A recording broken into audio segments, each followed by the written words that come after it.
Assalamualaikum warahmatullahi wabarakatuh. My name is Arafat and welcome to a brand new video. Haven't seen you guys in a long time because I was just back in a trip from Uzbekistan. I visited Bukhara, a wonderful place, a huge historical place when it comes to the Islamic dynasty. But today's video is concerning three questions that have been posed to me while I was in Bukhara by a local. And I've answered this question at the time, but I believe my responses were inadequate, and it takes a much longer response in order to really drive the point home. So, inshallah, today I'm going to make a video highlighting or at least expanding my response to these questions posed to me, the three questions. So, the first question that was posed to me is, why do we actually pray? Why do we make salah?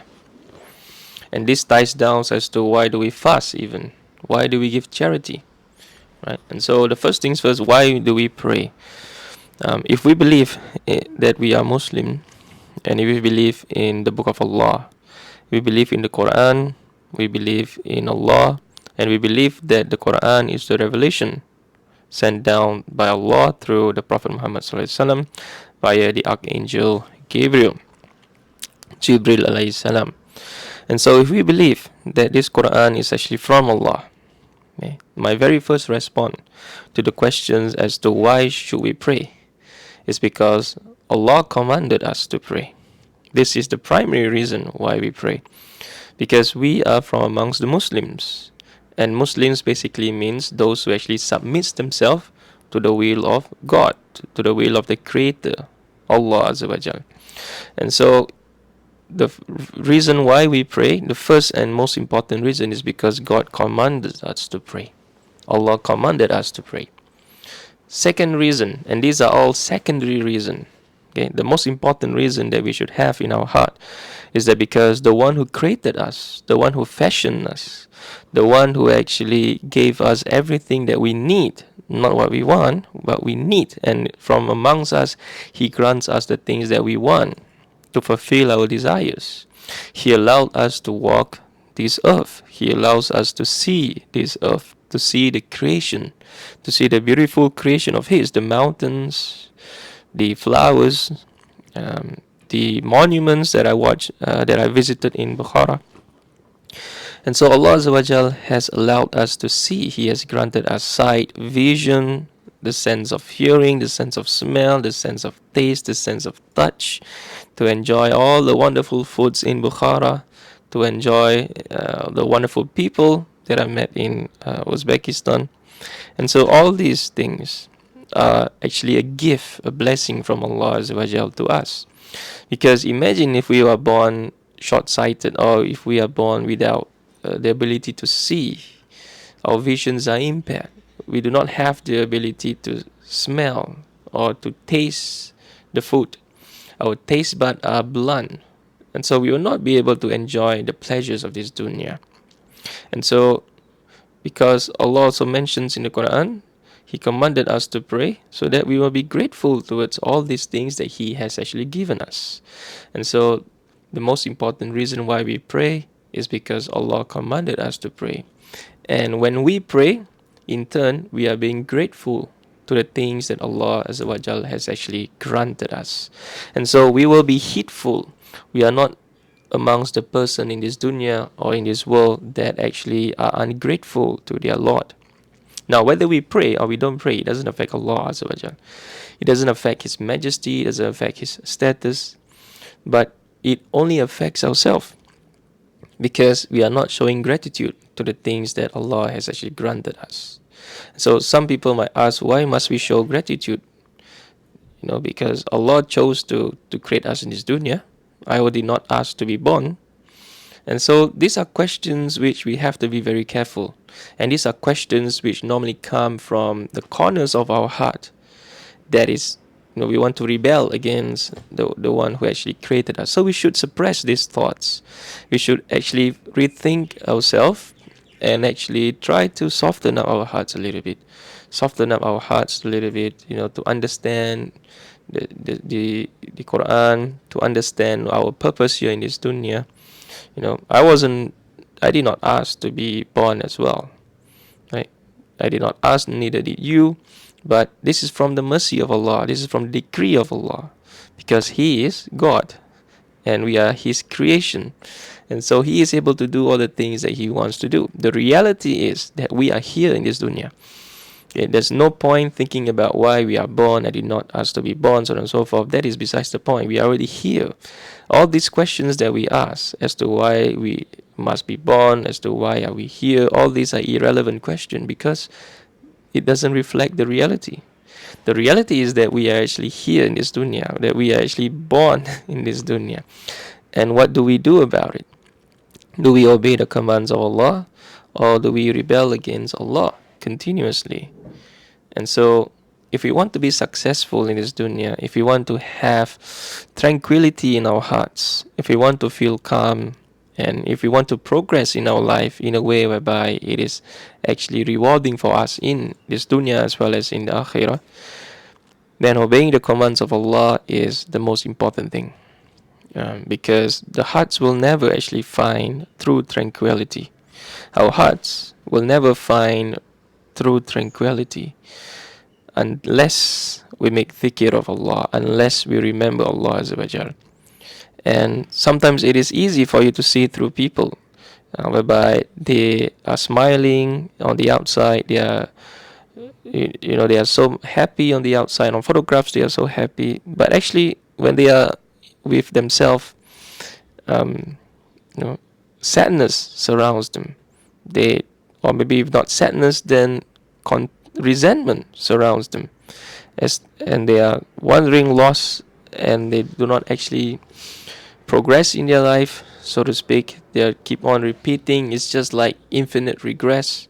You are repeating the same thing, and you're trying so hard to try new things. You're trying to explore your options this way, be it listening to music in this way, or be it doing things like meeting new people, and keep on exploring these options. But the hearts will never find true tranquility. The hearts will never be true sincere unless you remember Allah Azza wa Jal through salah and dhikr. Okay.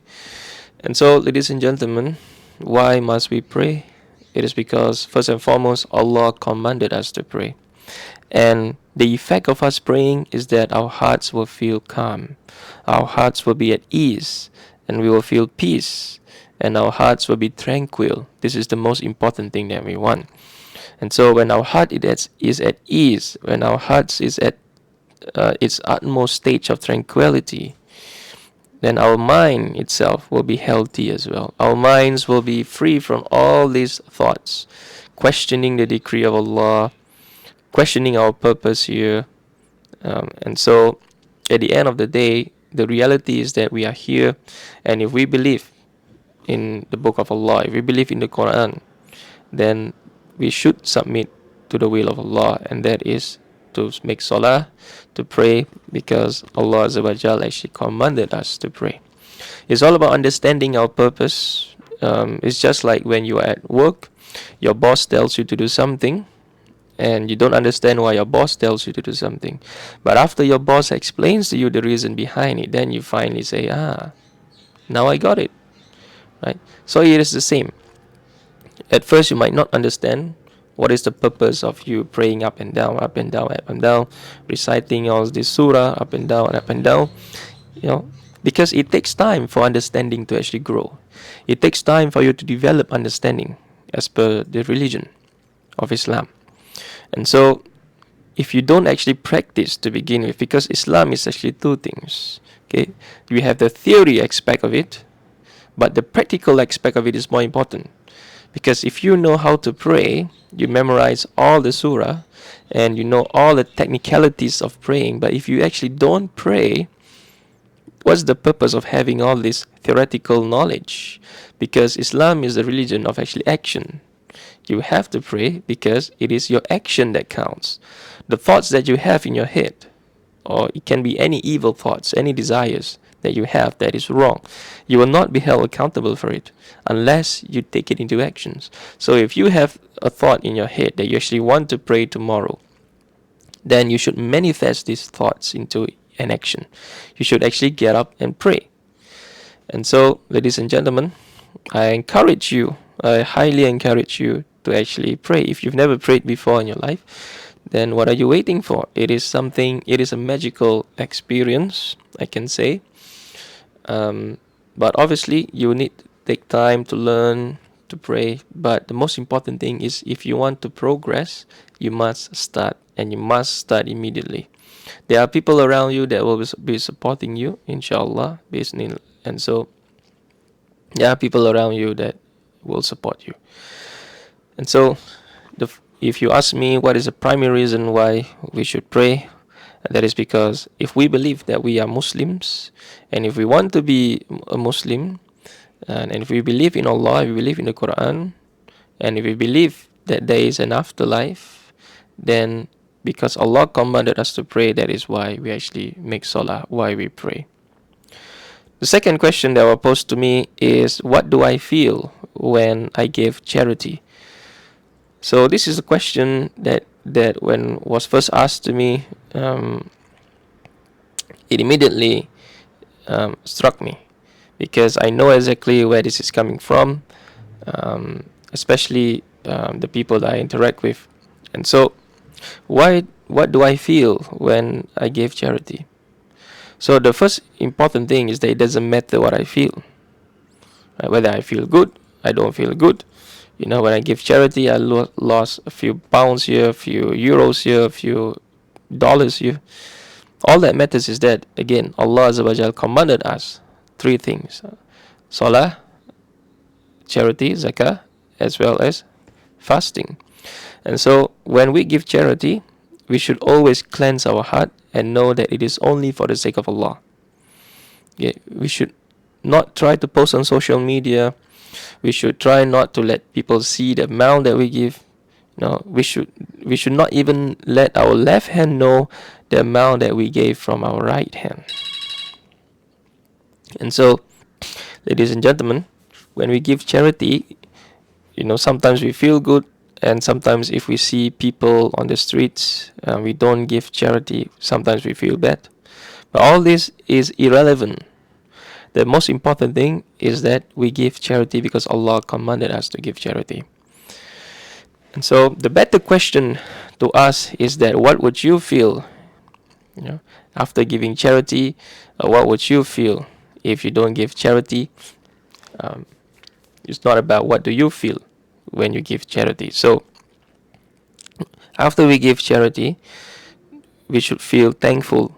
We should be grateful because Allah Azza wa Jal has actually granted us this act. He has permitted us to actually give charity so that He may reward us in turn through it. Okay? So whatever reward Allah wants to grant us, it is up to Him. But when we give charity, we should be in a state of ikhlas. We should be in a state of willingness to do it only for the sake of Allah. And so what do we feel if we don't give charity? And so when we don't give charity, we should feel sad, because we have actually lost the opportunity to receive the pleasures and rewards of Allah Azza wa Jal. And so we are encouraged to give charity, not because we have the burden on us, whereby we have to give so that we may receive the reward of Allah. No, we give because we really want to give for the sake of Allah. And there are times whereby we are not able to give because it is beyond our means. And so we should only give charity that will not actually make us go poor, make us go broke. Right? And so we should give within our means. Again, it is not possible for us to give everyone that we see on the streets. And we should also be selective as to the people that we give. Okay? And so, first and foremost, we should see, are these people really deserving of our charity?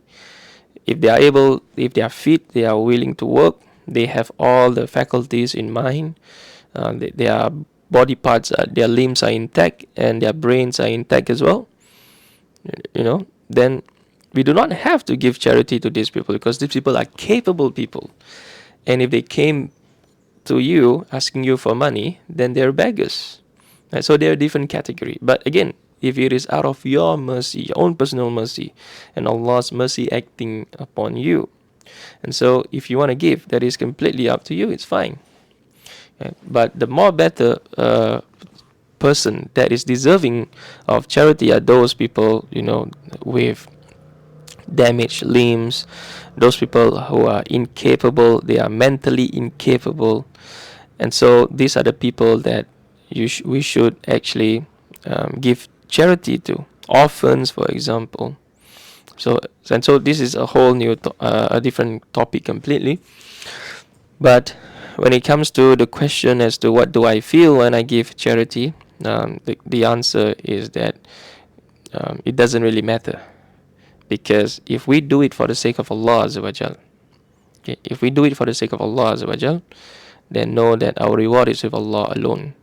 And we shouldn't boast of this charity that we have done. We shouldn't post them on social media. We should instead encourage people to give charity and explain to them why giving charity actually doesn't decrease your wealth, but it actually increases your wealth. It increases your risk. Your risk doesn't always necessarily comes in the form of wealth. It could be in the form of children, pious children. It can be in a form whereby you are being elevated in the status of the people around you.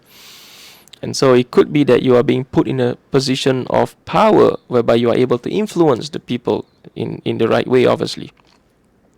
And so charity never decreases your wealth. Okay, it should only increase your iman and your taqwa towards Allah Azza wa Jal. And so I'll be back. I had to answer a call. So anyway, returning back to our topic. So when we give charity, it's all for the sake of Allah Azza wa Jal, because God commanded us to give charity. And if we don't give charity, we should actually regret, because we missed the opportunity to receive the reward of Allah Azza wa Jal. And when we give charity, we should actually be thankful, be grateful towards Allah Azza wa Jal, because He has actually allowed us this opportunity, this golden opportunity. So when we are walking on the streets, for example, when I was walking on the streets, there are a lot of people. And the same when you are walking on the streets, anywhere you see people, there is actually an opportunity for you to actually earn the rewards of Allah Azza wa Jal. But obviously you must be pure, you must be sincere, and it is easier said than done, obviously, especially when you are traveling with people. Sometimes you have this feeling whereby I want to give it charity so that these people will think highly of me. And so all these are thoughts that you should actually know yourself and process yourself. But at the end of the day, we should always look at our heart and try our level best to actually clean and purify our hearts, so that we do these good deeds only for the sake of Allah Azza wa Jal. Now the third thing that was asked to me is, why should we fast? This person don't see the point of fasting. Okay. Again, we can go into the scientific reason as to why fasting is actually important. Okay, but then again, this is again secondary reason. The primary reason why we should fast is because Allah Azza wa Jalla commanded us to fast. And if we believe in the Book of Allah, we believe in the Quran, we believe that the Quran is the unchanged word of Allah Azza wa Jal, then we should obey the command of Allah if we are Muslims. If we want to be a Muslim, we should submit ourselves to the will of Allah. And we should pray, we should fast, we should give zakah, we should fast.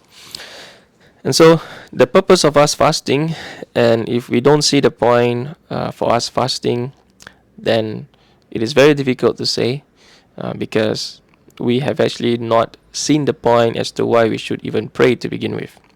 Okay? If we see the point as to why we should pray, and if we believe that, and if we see the point that we should pray because Allah Azza wa Jalla commanded us to pray, then the same applies to fasting.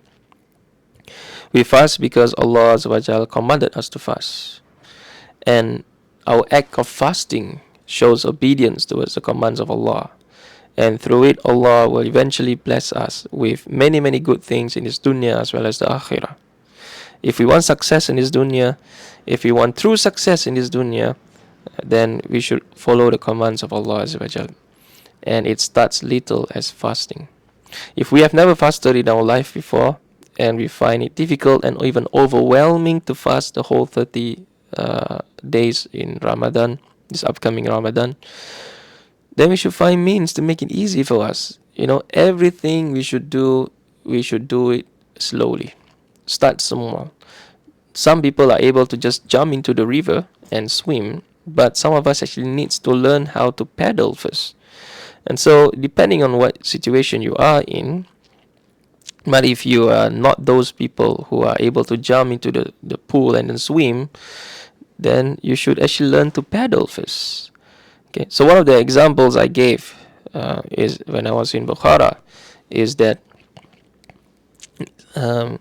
why not you fast during the weekends? Because in the weekends you do nothing, right?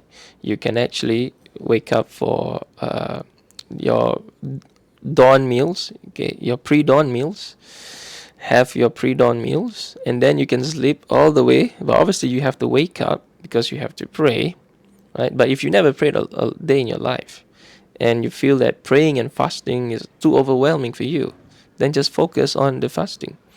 And so all you need to do is to just fast. You fast, and you can sleep the whole day. Obviously, I'm not encouraging you to do that, because you need to get up and pray, right? If you do not know how to pray, then just follow your mom when she prays, or follow your dad when she prays, or follow the people when they pray, right?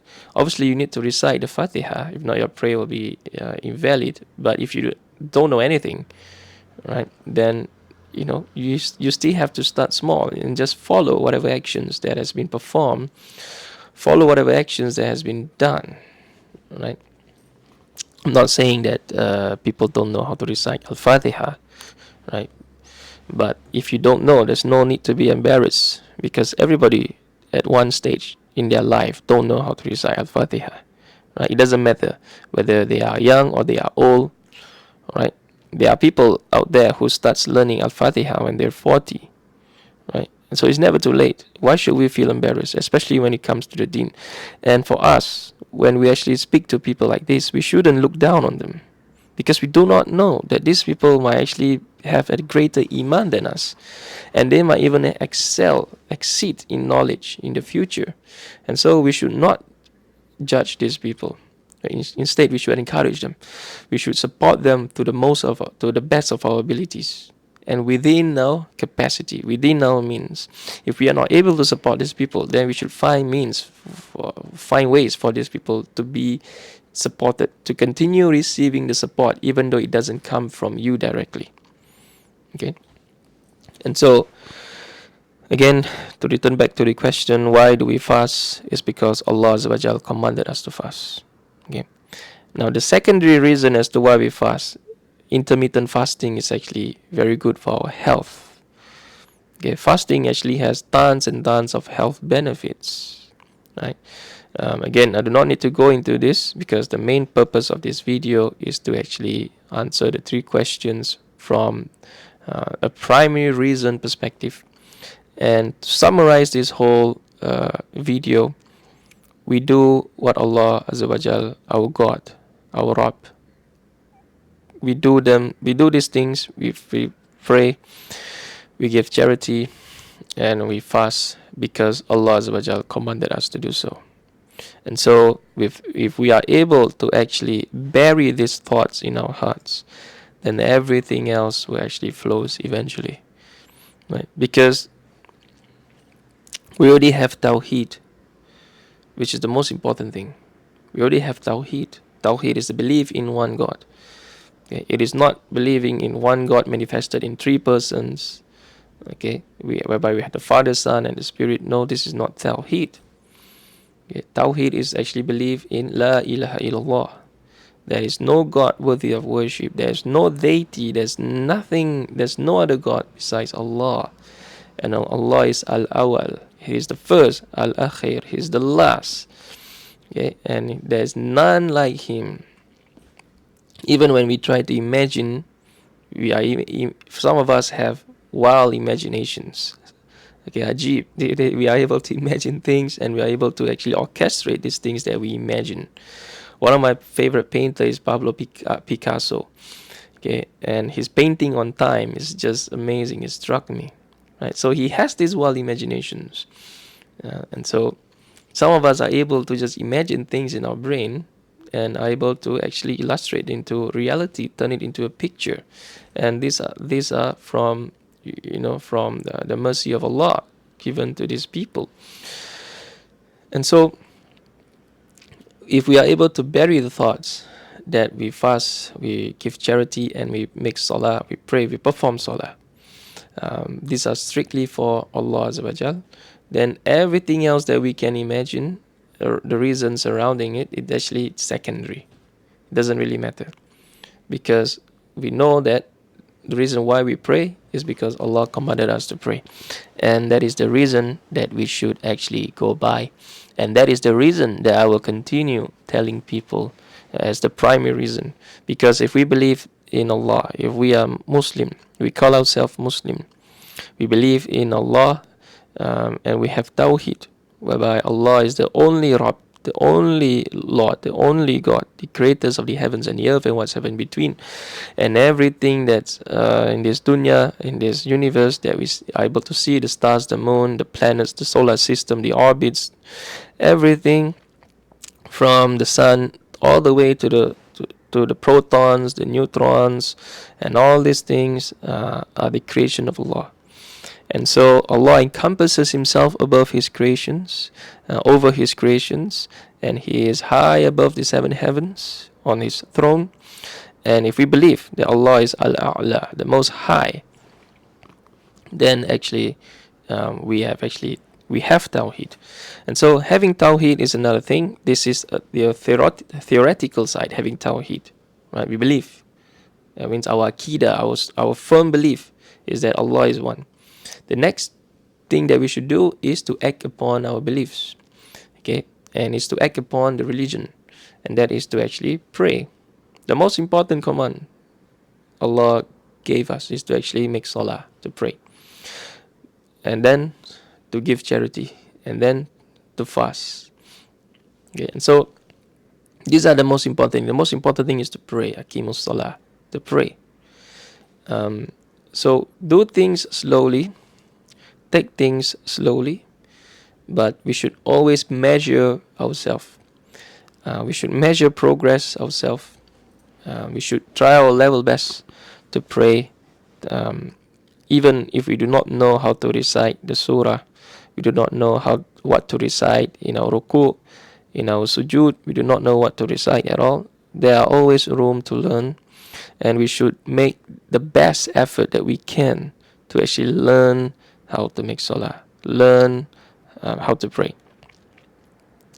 And the people around us is also important. Okay, it's who we surround ourselves with that determines who we are, actually, if you think about it technically. I gave this example. For example, if you surround yourself with people who sells perfume, okay, sells musk, who sells wood, eventually, just by you being there, you will smell good as well. Okay, because these people put on perfume, so on and so forth, and the smells will eventually travel to you and be absorbed by your clothes. However, if you sat around people that actually pick up feces, who actually do things that are dirty, who do drugs, and so forth, eventually you'll be influenced by them. Okay? Eventually you will be influenced by them, and you will have the inclinations to do the things that they do, not necessarily pick up feces, but maybe have wine or drink or do drugs even. Eventually you will be influenced by them, because we cannot be arrogant and say that our iman is so strong that we can hang out with people like this and we will not be influenced by them. Sure, you might not be influenced by them, okay? But sit around them much longer and you might be influenced by them. Okay? Even if you are not influenced by them, if they are caught by the police, eventually you'll get nabbed as well, right? Even though you are actually innocent. right? But the moral of the story is, if we want to improve ourselves in our deen, and the question here is if we want, and if we believe in Allah, I encourage you to say that you want. And so if we want, and we must do the things that Allah Azza wa Jalla commanded us to do. I use the word strongly here, we must. We must pray. We must give zakah. We must we must fast. Because all these things are actually good for us. Even though we do not know. We do not know at first that these things are actually good for us. But these things are actually good for us in this dunya as well as in the akhirah. And the people that truly loves you the most, the people that truly loves you the most and care for you the most, they are the ones who reminds you of these three things: the prayer, the salah, the zakah, the charity, and the fasting. And even though you will not like it, you will not like it to hear from them. You do not like to hear that these people keep on reminding you of these three important things. But just so you know, these are the people that actually care for you, because they do not only care about you in this dunya, they do not care about you of your life in this world, but the most important thing is that they care for you in the life to come. Because success in this dunya means nothing. ربنا آتنا في الدنيا حسنة وفي الآخرة حسنة وقنا عذاب النار. We want success in this dunya as well as success in the akhirah. And so success in this dunya alone, for example, learning languages, able to earn lots of money, able to have lots of friends, able to have following on social media, able to travel the world, so on and so forth. These are just success in this dunya, which not necessarily translate success in the world to come. And so we want success in this dunya, and we also want success in the world to come. And for us to achieve success in the world to come, and also for us to achieve a greater success in this dunya, okay, we should obey the commands of Allah. Because Allah Azza wa Jal is the most merciful. Our God is the most merciful. Ar-Rahman Ar-Rahim. He wants good for us. It could be that we want something that is bad for us. And it could be that we want something so much, but that thing that we want is bad for us. And it could be that we do not want something so much, but the things that we do not want is actually something that is good for us. And so, ladies and gentlemen, when it comes from, especially when it comes from people who actually engages with people in da'wah, we should always put ourselves in the shoes of the people that we are engaging with. We should talk to them to the level that they understand, and we should also try to understand their situation and find ways to assist them to rectify their situation. Obviously, it needs to come from them, because they will need to make the first move. And what we need to do is we need to facilitate for them. Once they make the first move, we should facilitate for them. And that is if we truly care for them. And as the Prophet Muhammad SAW said, we do not really care about our brothers, our sisters, or the people around us. We do not really care about the people around us until we want for them exactly what we want for ourselves.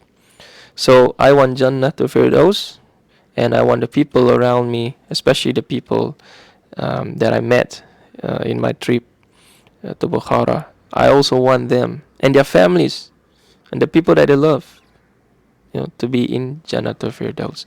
And so we will never get to Jannatul Firdaus, just by our salah alone, just by making these videos, just by da'wah. No, it is only through the mercy and rahmah of Allah Azza wa Jal. And so we do things for the sake of Allah. We try to do things for the sake of Allah. We should cleanse ourselves, purify ourselves. The hearts will never be cleansed unless we actually work on our heart. Because the heart is the most important thing. First of all, we should remove every ounce of arrogance that we have in our heart. Even though it's not easy. It's not easy when people triggered you want to react. When things don't fall your way, you start questioning the decree of Allah. And so all these things we should actually purify ourselves from. And it is not easy. If it is easy, everybody would have done that. But these things are not meant to be easy, because these things are things which you should work on a daily basis. And so you work on it on a daily basis. Your iman grow, and then your iman collapse, because iman is like a wave, up and down, up and down. There are days whereby you are full of iman, and then there are days whereby your iman is very low, right? And it is the days whereby our iman is really low, is that what are we going to do about it? And so, ladies and gentlemen, I've had a successful trip in Bukhara, met wonderful people there. And we should know that the people that we interact with, Allah puts us there for a reason. Right? Allah puts us there for a reason. And may Allah accept the deeds that we are doing. May Allah accept the charity, the prayer, and the fasting that we engage in. And may Allah grant us sincerity in the hearts. And may Allah forgive us and our parents, our grandparents, those whom we love and love us. And through the grace of Allah and the mercy of Allah, the people around us that are actually lost, may Allah guide them to the straight path. May Allah grant them happiness in this dunya and akhirah. May Allah honor our parents, and may Allah forgive us all, for indeed, Ana Rabbi Ghafurur Rahim. And so, ladies and gentlemen, I'll see you again in my next video. Assalamu alaikum wa rahmatullahi wa barakatuh.